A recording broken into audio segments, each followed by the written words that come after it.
Hi, my name is Kathleen Perry. I'm a voice teacher, voice builder, vocal coach, singer-songwriter, jazz vocalist, R&B, and gospel singer. And today I have a vocal tip for you. And that is, be friends with the sound technician. Okay, the sound technician, he is also part of the band. You want to make sure that you and him have a language going on so that he understands when you can't hear yourself or if you're in trouble with the sound. So what I do, first thing I do, I walk up in the sound check, of course, go up and meet him, introduce myself. Hi, I'm Kathleen Perry, how are you?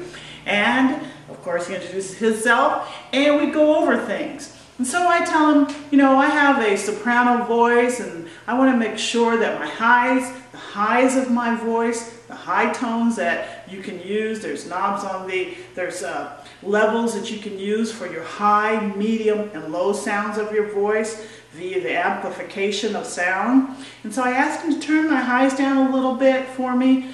Maybe bring the mids up a little bit so that that sound is a little stronger, the middle part of my voice and the low part of my voice. And so we get like a repertoire going on between me and the sound tech. He also asked me what would I like. Would I like a cordless mic? Or do I want the piano inside my monitor? You should always have a monitor speaker in front of you when you sing. You want the sound to come back at you. Okay, I know a lot of singers don't do this, and a lot of rooms you go to don't have a monitor speaker in front of you. Sometimes you'll see a monitor in the person's ear. They also have that too now. But a lot of these small clubs, when you're first starting out and performing and things, they don't have a speaker in front of you so you can hear yourself.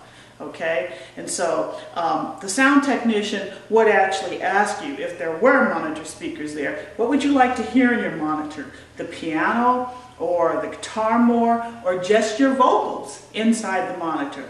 And so I always like to have a little bit of the piano in mind because usually that's who I use to help keep me into the track of the song and make sure that I'm not going too far out. I listen to that chord structure of the piano player or the guitar player, if we have a guitar player. But mostly I want my voice to come out of there so I can have the sound come back at me, okay, so I can hear myself. All right, sometimes you have a situation and the speakers are to the side of you. You have two speakers on the side of you. That's a difficult situation, okay? So what I do with that is if there's only two speakers beside me, I try to get as close as I can to that speaker without getting the feedback. Of course, you know if the mic's in front of the speaker, you're going to get that feedback. Down in front of the speaker or in front of the speaker this way, you're going to get a feedback from the mic. But try to get as close as you can to it so that you can hear yourself. But sometimes, if you just ask the sound technician, he'll get a speaker there for you so you can hear yourself and the sound can come back at you. Okay? But most of the time, that's if there's a sound guy, he will probably be very aware that if there's a singer, that you do need to hear yourself, and there'll be a monitor there for you. But again, if you don't have a monitor where you can hear the sound coming back at you, then you've got two on the sides. You want to try to get as close as you can to that speaker so you can hear yourself singing. Because what happens is you over-sing then. You sing too loudly, and you know, you suffer for that, singing, forcing the tone out. You suffer for that kind of situation. So really you want to try to sing always with a monitor in front of you and having the sound coming back at you, or a monitor in your ear that you can hear yourself sing. Okay? But you want to be friends with that sound guy so he can help you out. Okay? If you don't have good sound, it's going to be not so good for you. So make sure you got good sound, a good rapport with the sound guy. Also, what I do is I let him know my little signals of things. Like sometimes you do a sound check and after the room fills up with people, you still can't hear yourself as well, even though you have a monitor.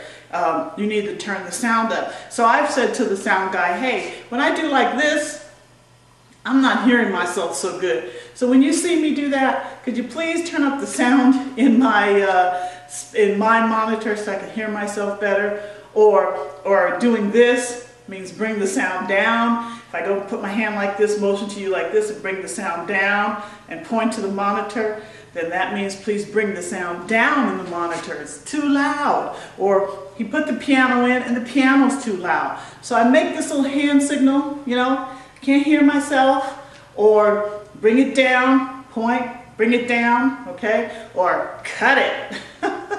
Cut the sound, gig's over. All right, but you really, my point is, whatever hand signatures that you come up with to work for your needs as the singer, what you need, make sure that my main point is that you have a rapport with the sound guy.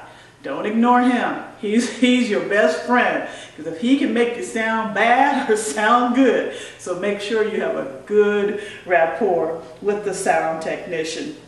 Okay, so, all right, so if you'd like more vocal tips, please come to my website at www.kathleenperry, with a K, kathleenperry-dvd.com. And watch out for the dream killers.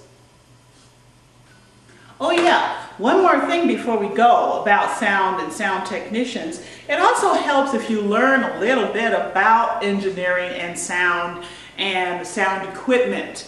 Like, I went and got this little book, Home Recording for Musicians for Dummies, which has helped me understand the different parts of the sound system. So when I speak to the sound technician, I know a little bit more about what sound is going where and what amplification is happening when and where, so that we can have a good conversation and learn a little bit of the terminology that he will understand better.